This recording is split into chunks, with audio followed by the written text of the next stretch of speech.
Welcome to our Libertarian Forum. Tonight is the first of two debates among the Libertarian presidential candidates. Given that the presidential frontrunners, Hillary Clinton and Donald Trump, have huge unfavorability ratings, worse than any candidate in 30 years, it's time to hear from alternatives. So, with us tonight are the three leading Libertarian candidates. And I say leading because they placed first, second, and third in polling conducted by the Libertarian Party. First, former New Mexico Governor Gary Johnson. Then tech entrepreneur John McAfee. Third, Libertarian Republic founder Austin Petersen.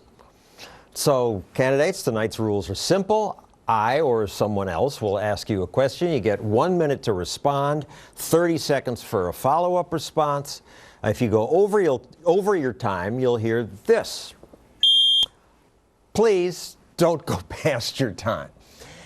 Before we start the questions, each candidate has an opening statement. Governor Johnson, since you were first in the early polls, you start. Well, I'm Gary Johnson. I would like everyone to know that I have a wonderful family. Son Eric, daughter Saya, granddaughter Cora, and fiance, best friend Kate. Kate and I share a passion for health and wellness, and it's great to be in love, and I'm in love. I've also been an entrepreneur my entire life. I was the kid that was throwing newspapers, but in college I started a one-man handyman business and actually grew that business to employ over 1,000 people. Money for me, business for me, has always represented freedom. I sold that business in 1999. Nobody lost their job, and the business went on to new heights. In business, I learned some really valuable lessons. One is the magic of sharing in the profits. The other is showing up on time, keeping your word. It's amazing how those simple principles work. I got elected governor of New Mexico. I'd never been involved in politics before prior to getting elected governor of New Mexico. New Mexico's a state that's 2-to-1 Democrat. I got elected. I promised to bring a common sense business approach to state government. In that context, I may have vetoed more legislation than the other 49 governors in the country combined. 750 vetoes, thousands of line item vetoes. I think it made a difference. I got reelected by a bigger margin the second time than the first time. I'm also an athlete and an adventurer. I have climbed the highest mountain on each of the 7 continents, something that was a goal of mine and something that I achieved. I'm hoping to ride the divide next summer if I'm not elected president. Mr. McAfee. Libertarianism is grounded in the concept of liberty. But what is liberty? Liberty means that our bodies and our minds belong to ourselves. Liberty is lost when governments decide what is right or wrong regarding what we may do with ourselves. Every law that is tried to restrict or limit personal freedoms and personal liberty has failed. Governments and countries have criminalized prostitution or homosexuality, legislated what ideas we may teach our children, have criminalized the consumption of alcohol or other drugs. And what is the result? Our war on drugs has not diminished the consumption of illegal drugs. It has merely filled our prisons with non-violent citizens and created the most powerful and brutal drug cartel in the world. Prohibition did not reduce the consumption of alcohol. It created suffering through punishment and gave rise to organized crime. And ideas, like evolution, may be offensive to some, but ideas have a life of their own and cannot be extinguished. Liberty, which is personal freedom, cannot be restricted through laws. It can only be unjustly punished as it is expressed, giving rise to suffering throughout society. We're all libertarians on this stage, and you are libertarians here. I am hoping that this debate tonight will make clear the value of liberty in all things. The fact that liberty, its very existence, depends on privacy, and that it is the foundation of a sane and prosperous society. Mr. Petersen. Yeah. First off, thank you very much, John, and thank you to Fox Business for hosting this forum. I was born in Independence, Missouri. I was raised on a horse farm in Peculiar. just a short drive from a town called Liberty. Coincidence? I'll let you guys be the judge. I learned about economic liberty when my parents sent me out into the fields to plant chrysanthemums and sell them to the people of my small town. I learned about personal liberty from those who taught me about the Golden Rule. I believe that people are inherently good and that they can be trusted with freedom, and that freedom should be as expansive as possible. The role of government is to protect our liberty, not our security. That's what the Second Amendment is for. I'm the grassroots candidate with a real national campaign. I have an army of freedom ninjas at my back who have been volunteering for me and financing me the entire way. I'm the fiscally conservative candidate with $0 of campaign debt, and I have budgeted my funds in the same manner that I would govern. I am proving that you can do more with less. I may be the youngest candidate in this race, but I'm the oldest in libertarian years. I'm the anti-establishment candidate in this anti-establishment party. I'm here to shake things up and inspire a generational liberty movement now and into the future. I believe that I'm the only candidate on this stage who can inspire a coalition of libertarians, conservatives, reasonable Democrats, and independents to win. I'm pro-life, pro-constitution, and pro-freedom. My plan is to take over the government so I can leave everyone alone. Thank you. The revolution continues. Thank you, friends. All right, on to questions. The main hits I hear about libertarians, a couple things. The first is we're naive. We're soft on terror. We don't understand the need to keep America safe. We're isolationists. Governor Johnson, you've said you would cut military spending. Why would Americans feel safe with you as president? Well, there is a very real terrorist threat out there, and to address it, we need to cut off the funding.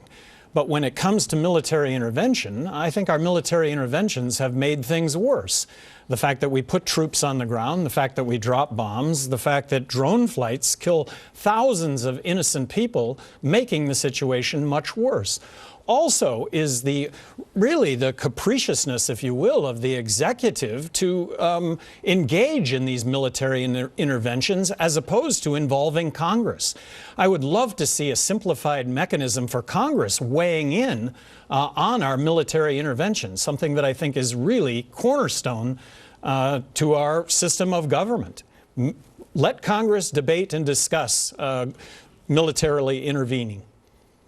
Mr. McAfee, people say libertarians are isolationists. Isolationists in terms of other nations? Not at all. I think isolationism is taking on the role of world policemen, making us a separate entity from the rest of the world. We're the policemen and you guys are the people that we police. So no, we're not isolationists at all. We are inclusive.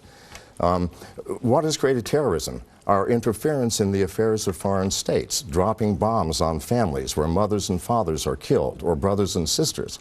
I would be angry too. You would be angry too. So it is not isolationism to say that we need to bring our troops home, or that we need to stop interfering in the affairs of foreign nations. It is reality and practicality. Mr. Peterson. You know, obviously terrorism is a threat, but we have got to resist these politicians who are going to fearmonger as an excuse to take away our liberties. We have got to stand up to people who use every tragedy as an excuse to take away our constitutional rights. Now listen, Thomas Jefferson had the Islamic terrorists of his day. He still managed to fight them constitutionally. After 9/11, Congressman Ron Paul went to the Congress and asked for letters of marque and reprisal. Congress should update these letters. Article 1, Section 8 of the U.S. Constitution would give us powerful tools to fight ISIS in a way that doesn't involve invasion, occupation, and nation building. No matter what, if we want to defend our national security, we should only go to war with a declaration of war. The president should always obey the Constitution, and if I'm Commander-in-Chief, I promise to only go to war if it's constitutional and to obey the law. And just a quick answer, please. When is it right to go to war? When attacked. Same. My question is, why do we have war? I mean, we're operating under the assumption that war is a necessity. I don't buy that. I think the president does have the power of the veto. Well, when is it right to go to war? Only if the Congress declares war constitutionally is it right for the United States. When should Congress?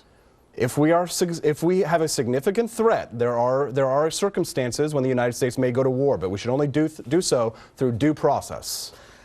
Another thing we're criticized for, libertarians are criticized for, we're soft on drugs. People think libertarian means libertine, and some say libertarians encourage drug use. Mr. McAfee, you first. What is a drug? I mean, almost everyone in America drinks alcohol. This is a drug. Coffee is a drug. Cigarettes are drugs.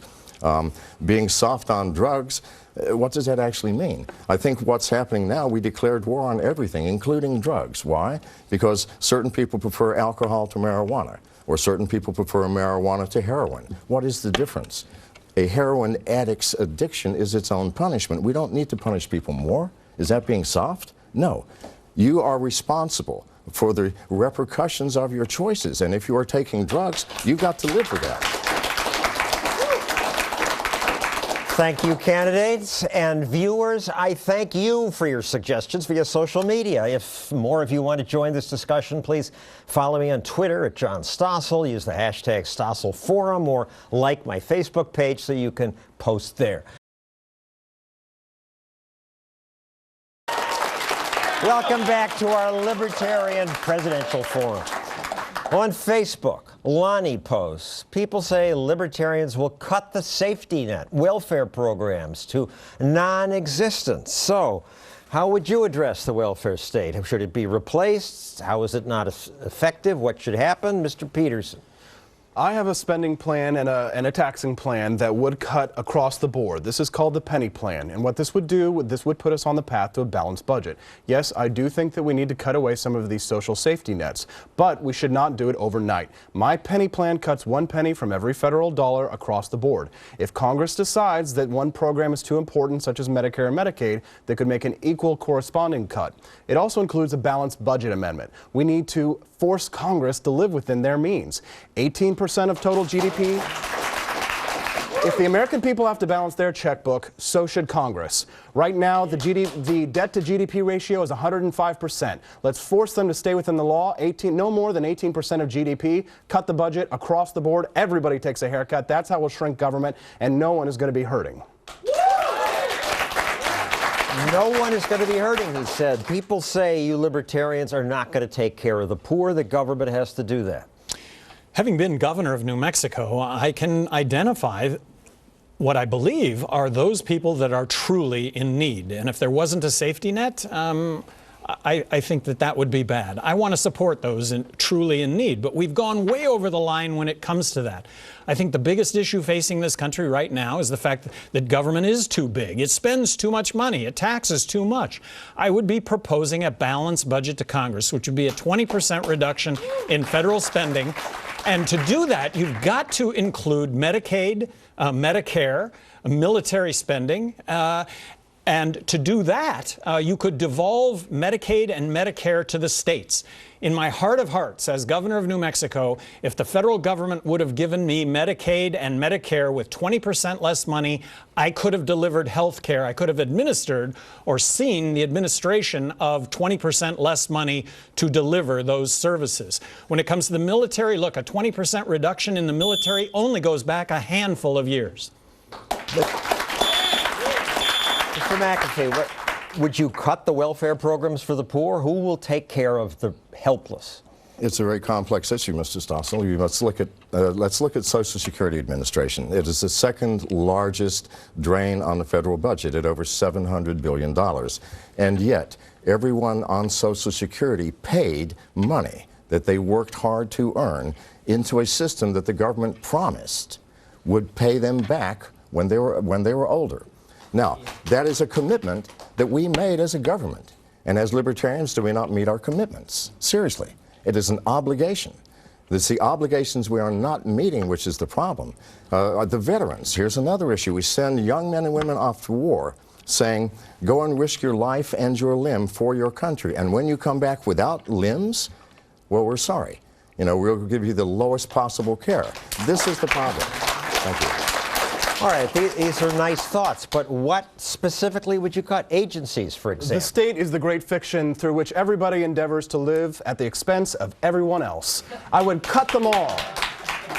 They had no right to take it from us in the first place. The United States should not be in the business of charity. You are not charitable because you put a gun to someone else's head and you force them to be charitable. Charity is given from the heart. We need to get back to that. That's what made America great. We have removed the role of charity in society. Families, friends, neighbors, churches, community, society. Where is the love for one another? Government doesn't love us. That's what we need. We need to get back to a system where people can take care of one another. The Catholic Church would love to step in and do charity, but the government gets in the way. And Obamacare has destroyed our healthcare system. As president, I would demand that Congress send me legislation overturning the ACA on day one. Governor Johnson, you agree? Something different? Well, a couple of standouts right off the bat. The Department of Commerce. I mean, what promotes crony capitalism more than the Department of Commerce? The Department of Education. Look, here's the argument. Is the federal government gives each state 11 cents out of every school dollar that every state spends. But it comes with 15 cents worth of strings attached. Federal government says you have to do A, B, C, and D, and here's 11 cents, and the states spend 15 cents to do that. Also, the Department of Education was established after Jimmy Carter, not under George Washington. What has been value added about the Department of Education since Carter did that? Nothing. Thank you, gentlemen. Coming up, some uncomfortable. We're back with the three leading libertarian presidential candidates. One thing Democrats, Republicans, and libertarians agree on is that it's government's job to protect us from foreign threats. It's here in the Constitution. But people say libertarians won't make us safe. Mr. McAfee, as president, what would you do about ISIS?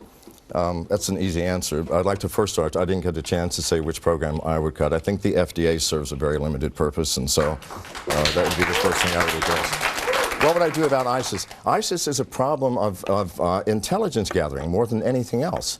I mean, we have the capacity. Certainly, is anybody doing terrorist acts inside of China or inside of Russia? No, it just doesn't happen. They are so far ahead of us from a cybersecurity standpoint, meaning intelligence gathering in the modern age. We should know well in advance before every terrorist attack on the planet, and yet we do not. We do not. Or if we do, we're not telling anybody. It's one of the greatest tragedies. We need new training. We need to make ourselves up to date. We are 20 years behind the Chinese and the Russians. That alone would protect us? I'm sorry? That intelligence alone would protect us? They want to murder us. Can I give you an example? Okay. We have the capacity, using pattern recognition, without having to listen to anybody's conversation or invade anybody's privacy, to determine what a terrorist cell is. They have anomalous communications. Leaders will take a different phone and throw it away every day. They use only outgoing phone calls. When a terrorist attack is about to happen, there's a flow from the chain of command. These things are easily identifiable in today's cyber science world. We're not applying them. I'm sorry. And so if we could protect and prevent every terrorist attack, would that not help us? Mr. Petersen. You said something like that. Yeah. Well, I'll tell you, the first thing that I would do is I would obey the Constitution and respect the Fourth Amendment rights of American citizens. Now, we can fight ISIS. They have inspired attacks on our own homeland, such as in Garland, Texas, and they have attacked Brussels, and they have murdered terrorists in Paris. So they are a sincere threat. But if we obey the Constitution, we follow the advice of the founders, and we listen to Congressman Ron Paul, there are thousands of grizzled veterans that are just aching for an opportunity to do their country a favor, that would be more than happy to go over there and take care of these boys for us. I trust the Constitution. I trust Thomas Jefferson. I trust the founders. I believe that if we follow the law, that we can protect ourselves and secure our liberties at the same time. Mr. Johnson, Governor Johnson, Senator Cruz said we should carpet bomb ISIS into oblivion. I don't know if sand can glow in the dark, but we'll find out. Well, I think that this is the problem, is that this is how we have addressed these problems. We've addressed these problems with bombs, not our brains. We need to cut off the funding to ISIS, and we need to have Congress declare war on ISIS. And not that they haven't been the aggressor, but where did Al-Qaeda go? Well, gee, we cut that head off, and now we have ISIS, and when ISIS goes, something else is going to arise. Look, we need to contain what's happening over in the Middle East. Declaration of war from Congress, and let's cut off their funding. A quick answer from on Twitter. Someone called Hopebringer asks, will you end all foreign aid? Mr. McAfee. Well, again, we have commitments as the U.S. government to a number of other foreign governments that do not involve policing them. And these commitments, if made, we have to keep. I'm sorry. We do have allies, and we do have enemies in this world. If you think we don't, you should look at what China has been doing to us for the past year. Took 21 million records from the Department of the Office of Personnel Management. It broke into the Pentagon, the FBI, Homeland Security. We are at war with China. We are. This is a fundamental issue, and we're simply not paying attention to it. So we have to keep our commitments to foreign nations, but at the same time, we've got to stop policing the world. We can't be the world's policeman anymore. We have problems here at home. But how about foreign aid, Mr. Peterson? I do not believe in foreign aid, and if I had the power to do so, I would cut every penny of foreign aid. Mr. Johnson? Well, I don't like the term all, but foreign aid, it sounds like food and medicine, when the reality is really propping up a foreign government, taking out one despot, giving the money to another. Theoretically, yes, we should cut all foreign aid. Look, this is money we could be spending in our country as opposed to others. Coming up, abortion, gay marriage, health care. We're back with the first ever nationally televised Libertarian Presidential Forum. I'm a Libertarian. I say any of you would make a better president than our two current frontrunners.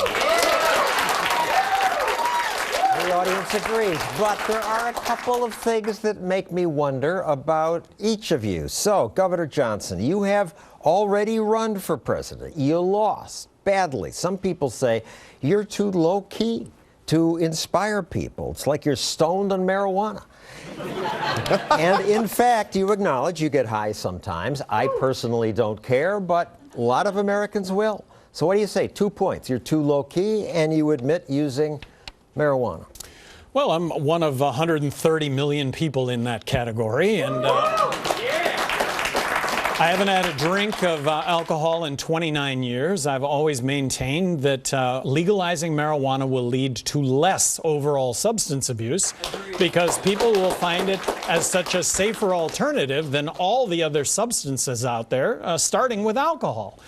And with regard to getting beat last time, I want everybody to know I am a fierce competitor. And yes, we got beat, and we got beat badly. But this go around, look, at the heart of this is the Presidential Debate Commission. I'm suing the Presidential Debate Commission. This is at the heart of it. And the only way a third party wins is if they are in the presidential debates, which is something that can happen being at 15% in the polls this election. Mr. McAfee, when I had a hard time picking and choosing. I did have to pick and choose. When I Googled you, you sound a little flaky. You went to Belize. Police there accused you of unlicensed drug manufacturing. You were a person of interest in the murder of a neighbor. You left Belize, went to Guatemala, which deported you to America. You're still technically a fugitive, though they don't seem that interested in grabbing you.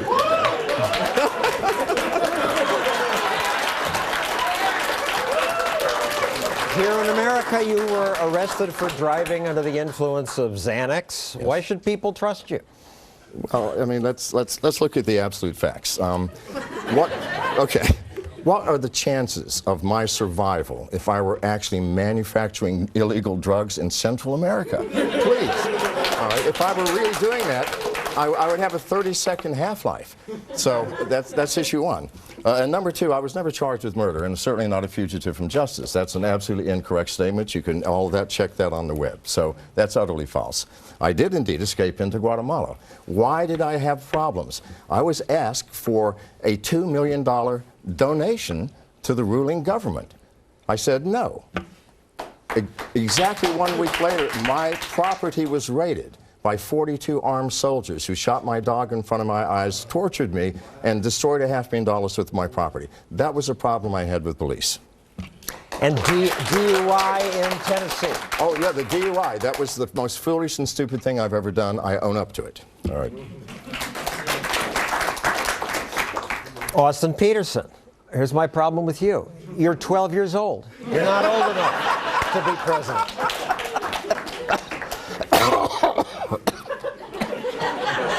I'm 35, so I'm constitutionally eligible. On July 4th, 1776, Thomas Jefferson was 33 years old. James Madison was 25 years old. The Marquis de Lafayette was 18, and Alexander Hamilton was 18. It was young men that founded this country, and young people will restore it. Young people will take our country back.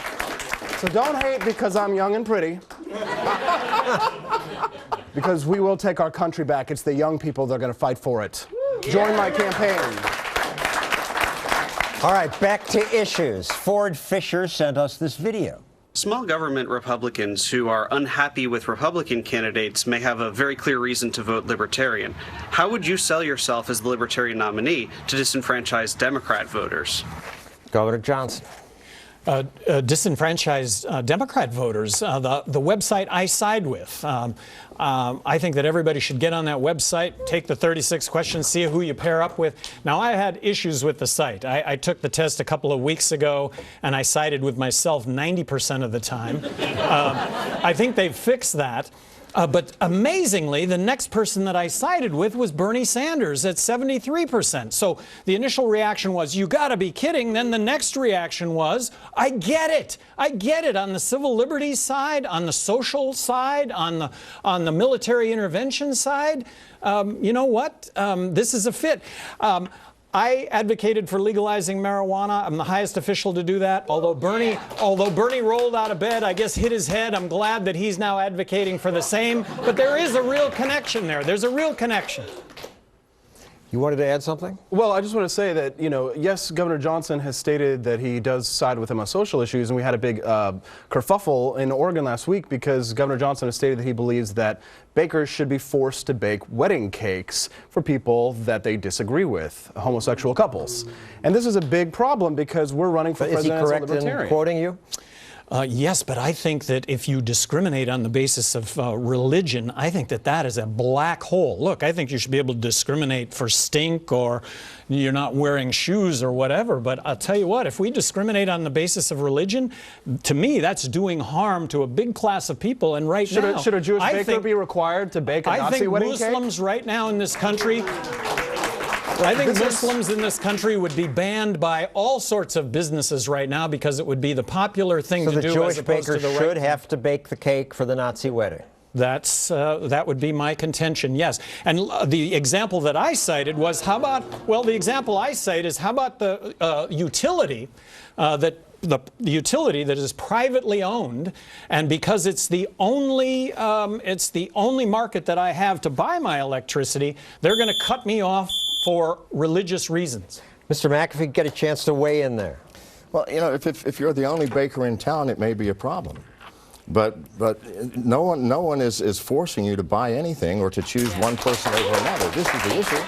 So why should I be forced to do anything if I am not harming you? And am I harming you by not selling you something? No. It's my choice to sell, your choice to buy.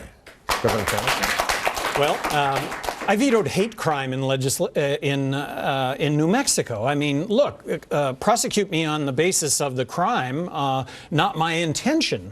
I think that religion is a black hole in that same category.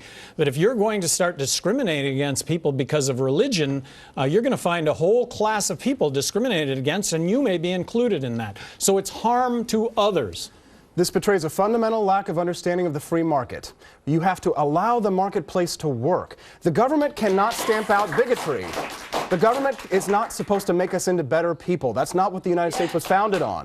The United States was founded so that we could be whatever we wanted. Now, I hate bigotry, and I would stand outside these people's store, and I would encourage a boycott. I stand up for my friends for their gay rights, and everyone should be equal before the law. But let the bigots out themselves. Let's know who's going to do it. Who wants to eat a cake from someone who hates you? Out of time, Austin. I get your point. Coming up, abortion, gay marriage, the death penalty, more. We're back with our Libertarian presidential debate. Mr. Peterson, when you introduced yourself, you made a point of saying you're pro-life. You would have government ban abortion? The first thing that I would do is to try and find every non-coercive measure that we can to end abortion, and there are options. Ending the federal war on drugs would allow women to purchase birth control over the counter. But would you have laws on abortion? The president has no authority to enact laws on abortion. The Congress writes the law. But we should be morally pro-life. All humans deserve the same right to life, liberty, and the pursuit of happiness, and we should find every opportunity we can to save lives. Want to make any points on that? I think this is where Austin and I disagree, and my apologies, sir. I think that a woman's right to her own body is one of the fundamental issues in this country. And more importantly, I do not think it is the federal government's job or the state government's job to interfere in this process. Thank you. How can there be a decision more difficult than abortion, and who should be making that decision other than the woman involved? No one. All right, lightning round. Do you support the death penalty? We'll start with you, John. It's the most barbaric thing imaginable. Austin. Absolutely not. The government kills innocent people every year. We should put a stop to it. Governor Johnson. No, I do not support the death penalty. Gay marriage? Any position? Gay marriage? Well, I met Austin in a gay bar. No, as long as you grant me the right to a heterosexual marriage, then you may marry who or what you please. So, I'm happy whenever anyone finds love. It's a private contract. Get government out of it completely. Yes, I do support marriage equality, and when you say get government out of it completely, what I came to find out is that there are literally thousands of laws on the books, and you would have to go through, if you got government out of marriage, you would literally have to go through and change every single law, as opposed to just recognizing marriage equality. You wouldn't have to change the word in any of these laws. Women are paid less than men. Should government be involved in fixing that? Governor Johnson. First of all, women should be paid the same as a man, equal pay, equal work. Government should get involved in that? But Should the devil's force it? in the details, and having vetoed as many pieces of legislation that I have, I would find it me hard pressed to sign that legislation. But I would keep an open mind to how that legislation got written. But I will tell you, the devil's in the details. Mr. McAfee, should government intervene? I think that people should be paid based on what they do and their talents and their productivity, rather than whether you're a man or a woman or anything else. But who decides, government or the business? Pardon? Who decides, government or the business? Well, the employee decides, does it not? government there's should not get there's more than one business in the world. If you don't want to work for this employee, work for somebody else. Mr. Peterson? The unfortunate truth is that the reason why there is this, quote, gender pay gap is because of women's choices. Women fall out of the workforce. They have children. They don't work as long hours. So when you look at the economic data side by side, the truth is that the gender pay gap closes. And now more women get more degrees, and 35 years and younger, those women are actually now making more because more women are going to college than men. So should government force more men to get into college? The government should stay out of it. Last question.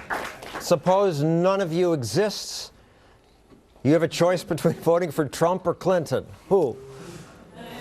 I'd choose to remain non-existent.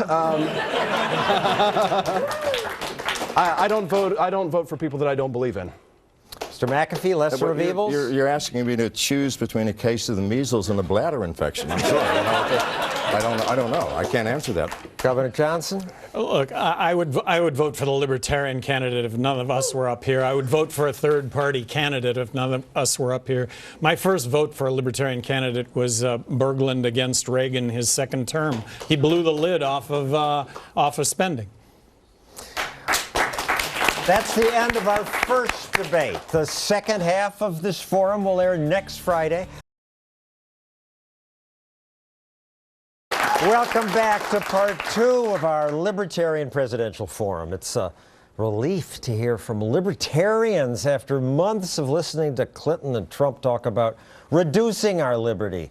The 3 Libertarian presidential candidates are former New Mexico Governor Gary Johnson, software entrepreneur John McAfee, Libertarian Republic founder Austin Petersen.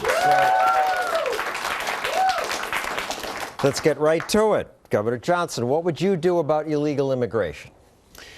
I would make it as easy as possible for those illegal immigrants to get a work visa as long as they haven't committed any crimes.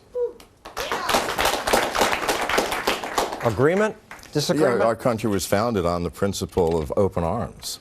You know, all of our ancestors were immigrants, and so why are we trying to shut our borders and keep people out? So, but they have to be documented. If I have to be documented, well then I think immigrants as well should have to be documented and made legal. I think we can incentivize legal immigration,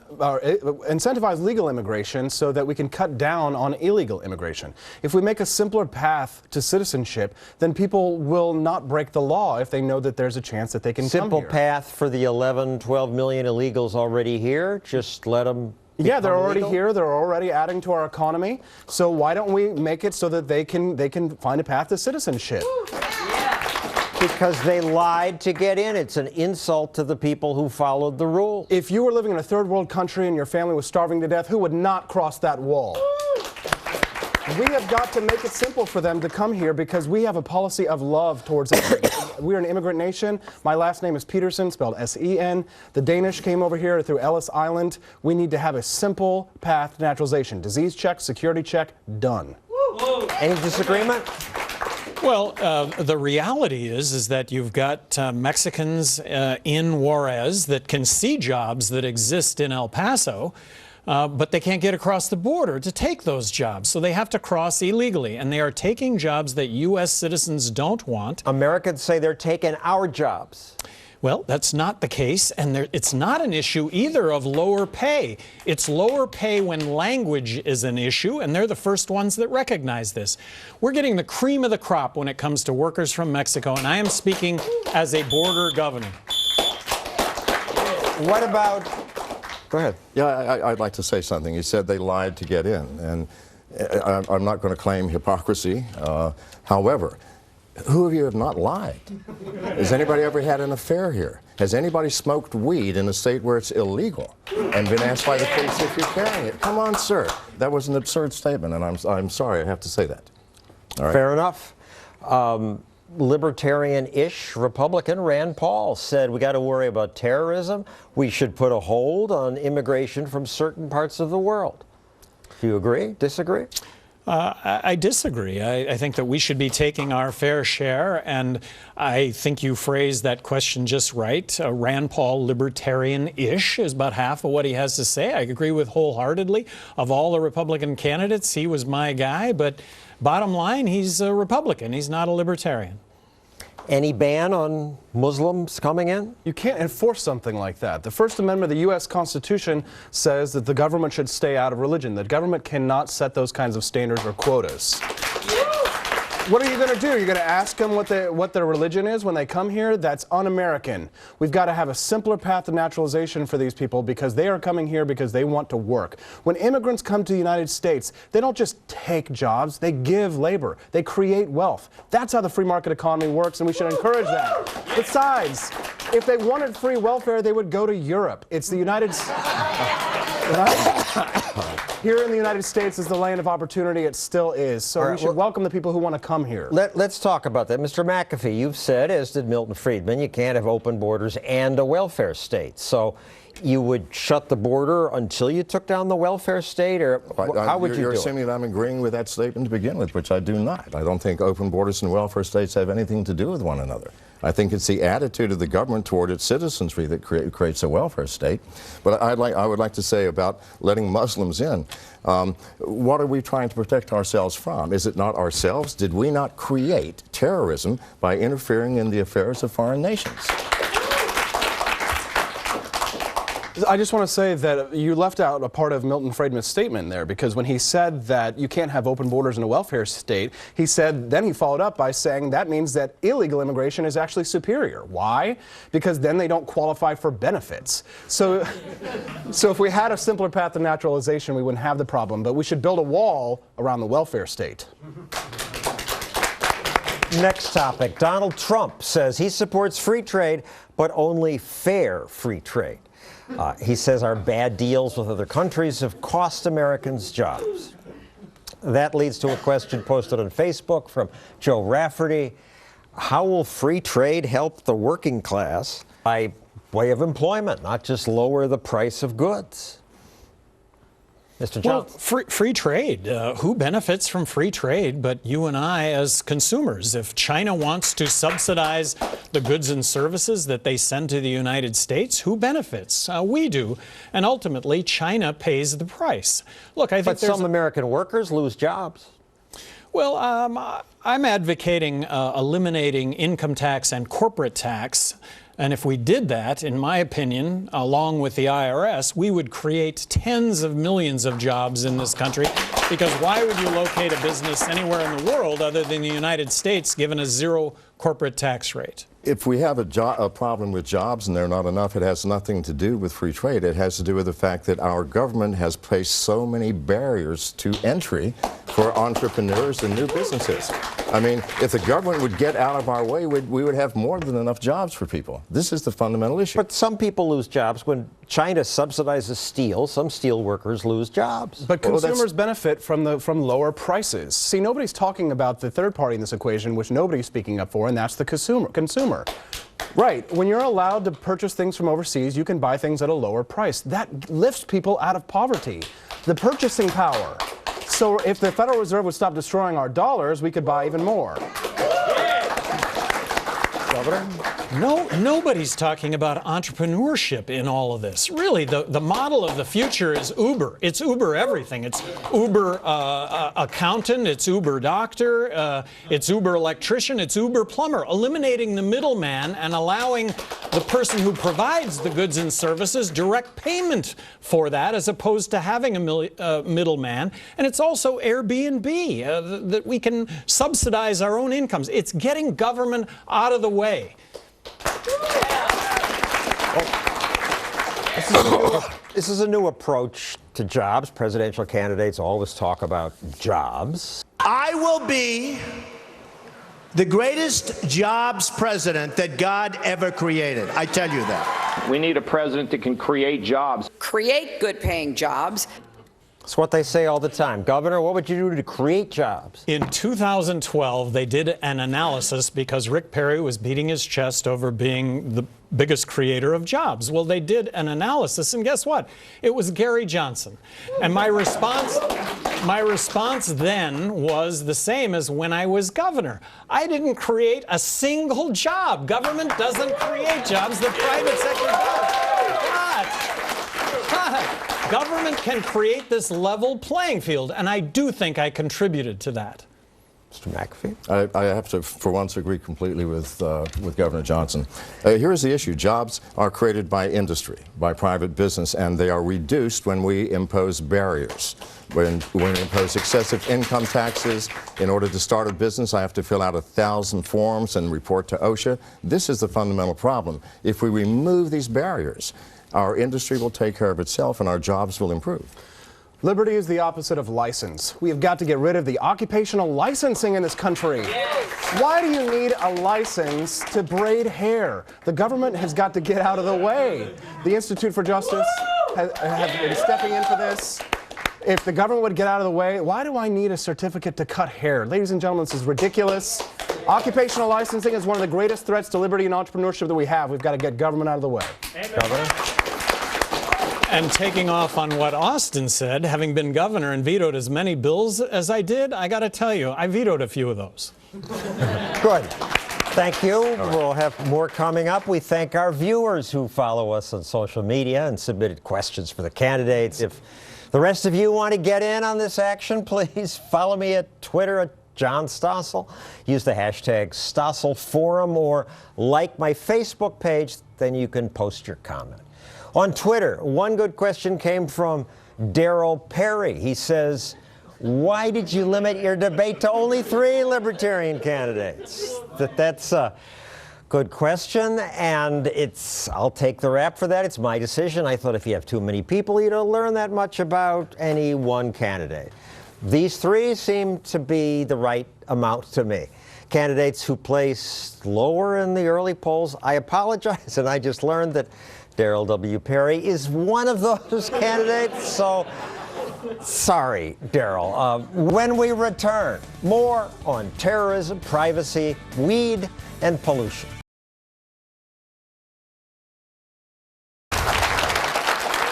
Welcome back to our Libertarian Presidential Forum. Recently, the government managed to break into the iPhone used by the San Bernardino terrorist. Apple had refused to help the government, and most libertarians supported Apple. So, Fox News host Eric Bolling asks this. If an iPhone contained the exact time and date of an imminent terror attack in America, should Apple break the encryption to find out where and when that will be? Mr. McAfee, as a computer expert, I go to you first. I think it's an absurd concept to think that a single telephone can predict a terrorist attack. It doesn't work that way. And this is something. What if they had intelligence that Pardon? on this phone is the plan? They might have intelligence that said that. That's never happened, sir. I mean, this is my business. We're in something I know something about. I can promise you that has never happened. It might happen. I debated on CNN the FBI mouthpiece who came on and said this is an issue of privacy versus security. I go, well, maybe for you, but far more important, it's an issue of more insecurity to the American public by giving a master key to telephones. So you have to believe me, there is not a situation. Do you actually think that terrorists are going to put their plan on an iPhone? When they throw their phones away every day? No, they're smarter than this, sir. The world doesn't work that way. I wish it did. Peterson. Right, I agree with Mr. McAfee, and I'd like to add, let's remember our Jefferson, because timid men prefer the calm of despotism to the boisterous seas of liberty. And I would much rather be exposed to the inconveniences of too much liberty than of too little.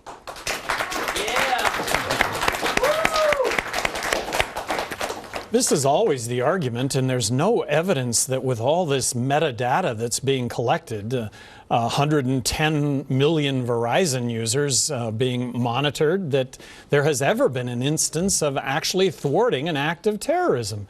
So this is always the question, this is always the hypothetical, but it just doesn't exist. And if we create look, it's one thing to open up one phone, but I'm siding with Apple that they can't just do that. They're going to have to provide a master key, and if they did that, I think it could be the immediate death sentence if the Chinese government got a hold of that when it comes to a lot of Chinese citizens. All right, moving on. You all support the Second Amendment, individuals' right to own a gun, but some people with criminal records, some mentally ill people get guns, some commit terrible crimes. Should there be any limit? Mr. Governor Johnson. I think we should be open to a debate and a discussion over limiting guns to mentally ill. But I haven't heard an argument. Well, I haven't heard the argument. We should be open to that. We should be open to it, but I got to tell you that I haven't seen it. I haven't seen any argument that at some point isn't going to prevent me from getting that gun because I'm going to fail some sort of litmus test to have to do that. Don't you think that King George would have declared the colonists to be mentally ill? It's the government that sets the standards. The government has no right to take away our form of our form of self-defense. It is an individual right to bear arms. We, the people, are the militia, and we should have every right to defend ourselves. I would overturn the National Firearms Act so fast your head would spin, because nobody should be forced to pay $200 to put a suppressor on the end of their AR-15. I built my first one last year, and I use it frequently for hunting. But the Second Amendment was not for hunting. The Second Amendment was to shoot at tyrants if the government becomes tyrannical.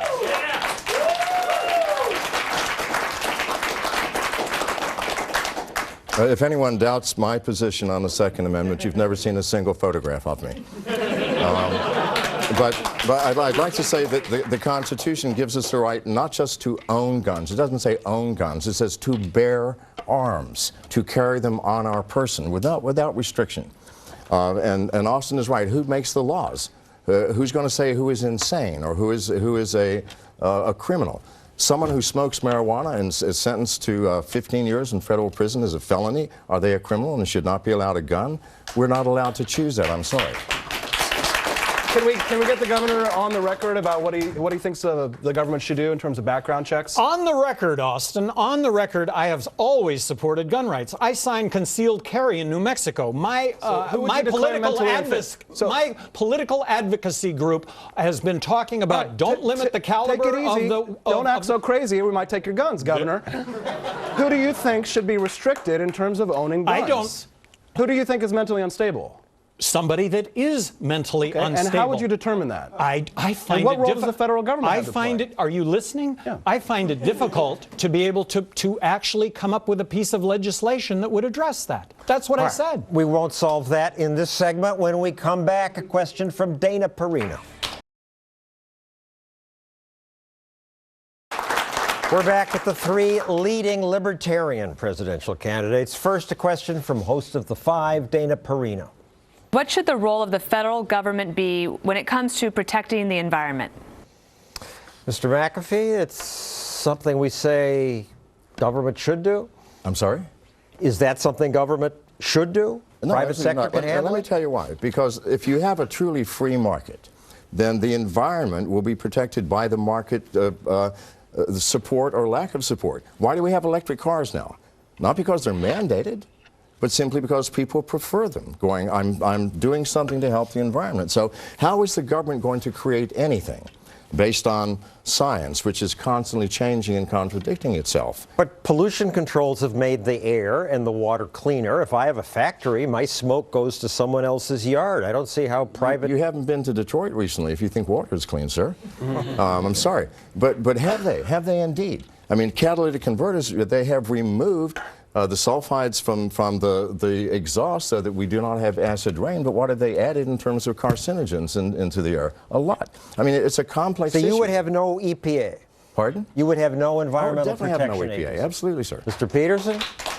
The EPA are a bunch of unelected bureaucrats with assault rifles. You would abolish the EPA? Well, the president does not have the authority to abolish anything. We have to work through Congress, and you have to obey the Constitution. Would you ask Congress to? I would ask Congress to do so, but if they would not do it, I would ask them to relegate the EPA to their original enforcement role. The EPA was not meant to go out and harass Oregonians and murder Oregonians. The problem with the EPA is that they are originally supposed to provide scientific evidence in cases where property rights were in dispute. If the EPA is to exist, that's all they should be doing, providing scientific expertise. You know, I always say I don't believe in gun control, but I do think that we need to control the government's uses of guns. We've got to disarm the feds. All right, but no EPA, Governor Johnson? This seems like one agency that we did need. I think that government exists to protect us against individuals, groups, corporations that would do us harm. And there are polluters out there. In New Mexico, there was a mine that was polluting a river in northern New Mexico. It had been allowed to pollute for decades. My biggest ace in the hole was I was going to make them a Superfund site if, in fact, they didn't come to the table because they were bad actors. If it weren't for federal EPA shutting them down, they would still be polluting that river. I put this in the context of protecting us against harm. What about global warming? Should they protect us from that? Whether global warming is true or not, government should play no role. It's not the job of the government to protect us from these things. The government is actually the biggest polluter. Did you know? So let's get the government out of the business of polluting. And the reality is, ladies and gentlemen, is that there is a scientific consensus that states that there is a warming trend. But the truth is that there may actually be some benefits to the warming trend. Scientists are good at looking at the facts on the ground, but they're terrible at predictions. They're not Nostradamus, and we shouldn't be making those kinds of policy decisions and beating people over the head to solve a problem. China won't come to the table, by the way. They're a big polluter. India, they're greater polluters than the United States. So what is the federal government going to do to force China and India to come to the table? That's the question. Why do we have to crack down on the Americans? Why is it always we have to tax Americans? That's the problem, is that we are not even the biggest polluter, so it's hypocritical of the government to try and enact these legislation on us. Mr. McAfee. 10,000 years ago, where we're sitting now was under a mile of ice. That ice occurred over a 100-year period and disappeared just as rapidly. Our Earth has gone through unimaginable cycles and changes. I'm not saying that what we're doing is not increasing global warming, but we can't stop the warming and cooling cycle that the Earth does as it wobbles around its axis. I'm sorry. So if you had the power, you would approve the Keystone Pipeline? But what power should we have to approve or disapprove anything of that nature? That's the issue I'm asking. I mean, because you're assuming that we are gods as the government, that we have elected the smartest people and the smartest scientists. Well, we haven't, and we can't, because we cannot know that. So no, we should not have that power, sir. So private pipeline companies would build those things, and should they have the right of eminent domain to lay the pipe? No, absolutely not. Absolutely not. Well, that's the other thing that no one should have the right to do. To take away my property or to cross my property without my permission? Absolutely not, sir. So no, therein lies the issue. How would they get the right of way? Maybe they won't, and then maybe that's a good thing. They don't have their pipeline. I don't know. Let the market do its own thing, sir. Governor? Well, 8 years as governor of New Mexico, not once did I enact eminent domain for anything. The Keystone Pipeline, I support the Keystone Pipeline, but I don't know how much of that relies on eminent domain. And I'd be hard-pressed to condemn property to see that take place. With regard to global warming, I think a great example right now is free markets and the fact that we don't want carbon pollution. So the free market has basically bankrupted coal in this country, and it's a decision that you and I have made. We don't want carbon emission. We want less of it. And a great example, like I say, right now it's playing itself out. No more coal plants are being built. Next, gambling and prostitution.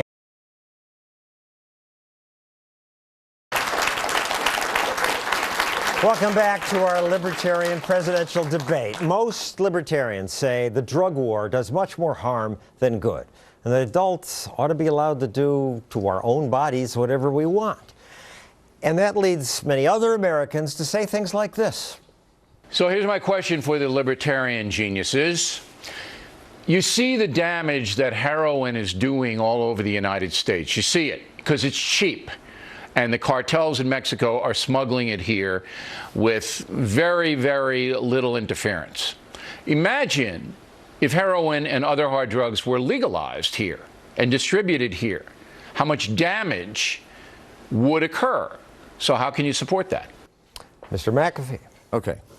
I don't know how many of you were alive in the 50s, but you could buy opium in the form of paregoric off the shelf in any pharmacy in this country. There was no opium epidemic because it was available legally. Absolutely not. Common sense. You know, if you were going and buying paregoric and your parents found out, you'd get a whipping, which is what they used to do in the 50s. Okay, so by saying we're going to legalize drugs, we're going to increase the consumption, absolutely not. The reverse usually happens. Why? Because children always want to do something which is a little bit bad, something that's exciting. If it's legal and you see people buying it and you have heroin addicts on the street, what is the damage that they're doing to society? That's my question. The damage they're doing is to themselves. And the damage that we do is assuming that we know what's right for you. You're going to be a better person if you stop doing heroin. Sir Peters. Yeah, I have to say that Bill O'Reilly's being a pinhead on this one. Sorry, Bill. You know, it's because drugs are illegal that they are so dangerous. We saw this with Prohibition when they were making bathtub gin. If you knew what kind of dosages you were taking when it came to illegal drugs, you might know what the danger is. Drug dealers... Thank you. Drug dealers don't check IDs. We've spent $1 trillion on a no-win war on drugs. One of Nixon's aides just came out recently and said that the war on drugs was meant to crack down on hippies and black people. It's ridiculous. We've got to stop this. This is where we get the violence on the border. If you guys want to have a more secure border, then you've got to end the war on drugs. We will be a safer, freer nation. Governor Johnson.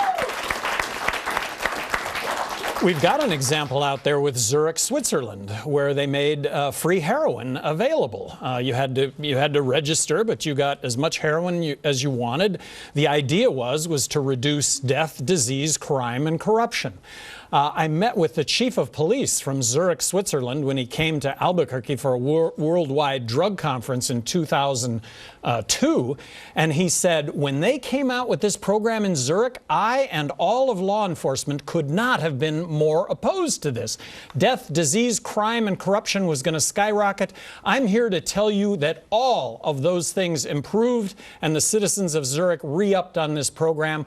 When you realize that only 8,000 people a year die from heroin overdose, and people say, well, that's because it's illegal. Well, gee whiz, if it were legal, if it were controlled, meaning quality, quantity known, you might not have any death. But people will still commit suicide doing anything. All right, some people will get addicted, so Geraldo Rivera has a related question. When covering the New Hampshire political primaries, the presidential primaries this year, we found an epidemic of heroin abuse and overdose deaths like I had never seen before. As a Libertarian candidate, would you be in favor of government programs to help the addicts, and stem this epidemic of overdose deaths? Mr. McAfee, government programs? Well, here's the problem. We're assuming that you can actually help a heroin addict that does not want to be helped. I mean, as a former addict and alcoholic, I can promise you that until you hit bottom and you're ready to reach up for help, there's nothing anybody can do. Because if I want my heroin fixed, all of the goodwill in the world is nothing more than the interference of you into my life. Because you view me as something alien and improper. I'm the heroin addict, and therefore I need to be fixed. You can't do it. I've got to want to be fixed, and I've got to reach out to you first. You can't reach out to this. You cannot. Lightning round. Moving on. Should we legalize prostitution, sex work? Governor Johnson, yes or no? Well, it's more than a yes and no. Look, if you're going to engage in prostitution, where is the safest place in the world that you can do that? Well, it's Nevada. And so, yes, empower women, protect women from the abuses that occur with prostitution. Mr.